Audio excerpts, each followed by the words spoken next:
I've been listening in on old Charlie, and he isn't such a bad fellow. He's more of a kinder, gentler redneck.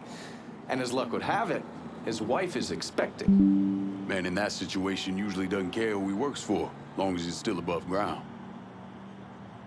Poor Sap starts blubbering when the two of them talk about names. Right now, it's between Bocephus and Thomas Lee. Anyway, his guys have the church locked down, and all of them are more of the shoot first, let God sort them out variety of redneck. You get your hands on Charlie, though. He'll do what he's told without putting up much of a fuss. All your intel's been updated. You going back to the motel? After I get something to eat, I'll see you when you're done dealing with these inbred assholes.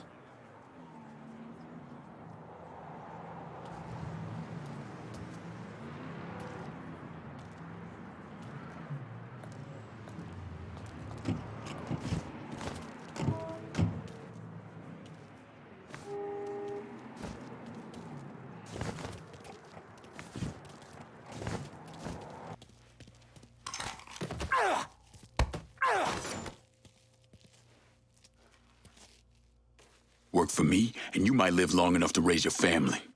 Okay, sure thing. Whatever you want. That's good, Charlie, real good.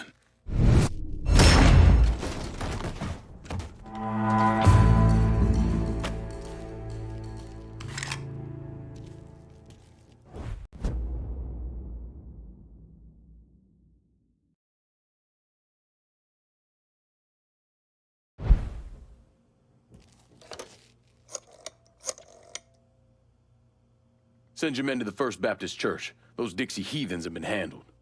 I'll have some of my men come right over. And thanks.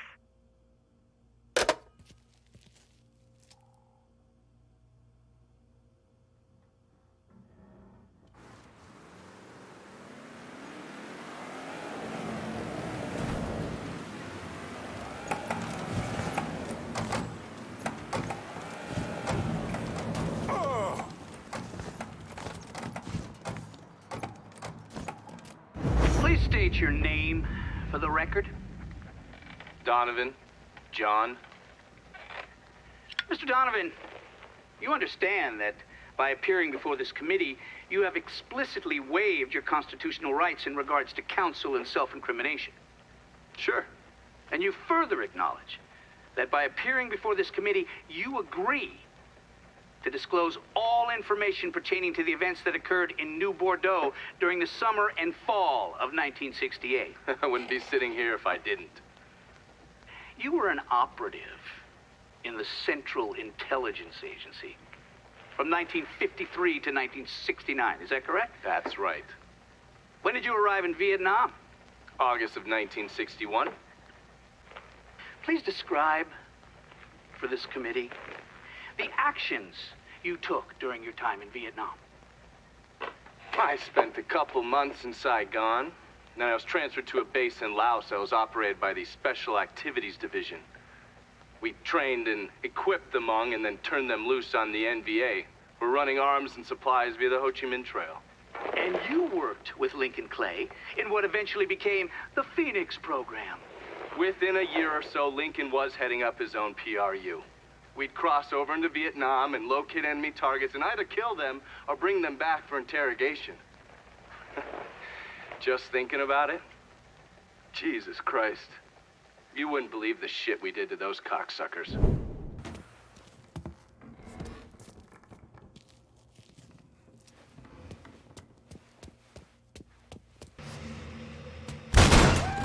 Well, don't let him shoot at us. With the bull, you get his dick right in your fucking ass! Can't believe you dirty one! God! Fuck him and fuck you!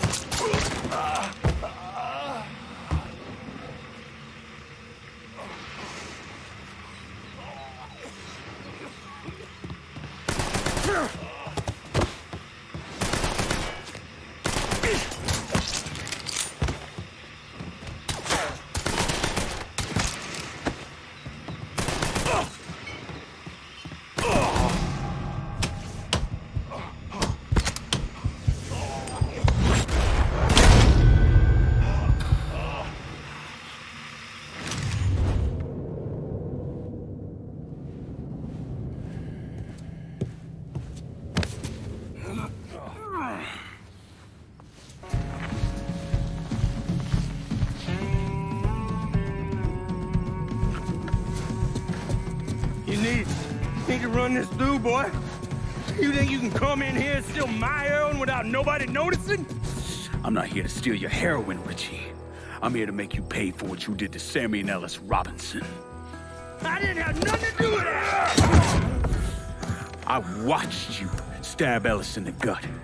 I couldn't do nothing about it then, but I sure as hell can now. God damn it! None of that was my idea, you hear? It was all Georgie, him and his old man.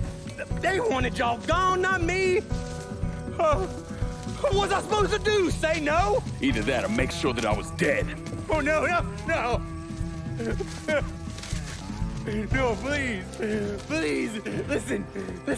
Just decent thing would be to let a man get in a prayer before you kill him. You can pray on the way up.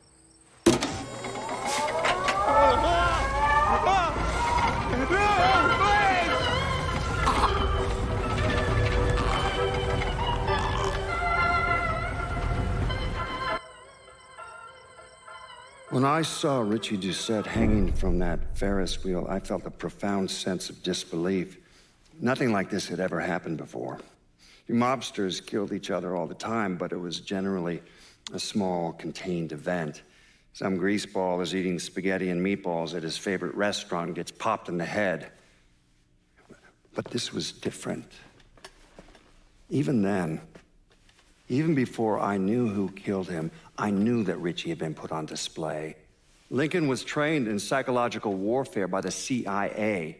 He wanted to terrify the mob, wanted them to know he was going to kill every last one of them, and that none of them would be able to stop him.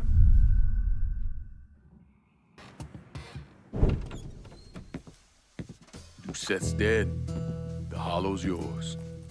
They say you strung him up on the old Ferris wheel. He killed Ellis. Shit all over the people in this neighborhood. Doucet got what he deserved. The righteous will rejoice when he sees the vengeance. He will bathe his feet in the blood of the wicked. That goes both ways, you know. Thought you said all that was behind us. My men are struggling with the notion that we now have to answer to the same man who killed Baca, who wiped out half our number. If I was them, I'd get over it. We don't have time to go around coddling people. Of course not. But gestures carry weight. And if you were to help my man Emmanuel, that's a gesture that would go a long way in calming nerves. What's he need? He oversees my reefer operation over at the boathouse. Help him, and I'll see to it you get a portion of the profits. Just so we're clear, I'm expecting a cut of everything, not just what comes from selling weed. It's gonna cost a lot of money to take down Marcano. Don't worry. I'll make sure you get your money.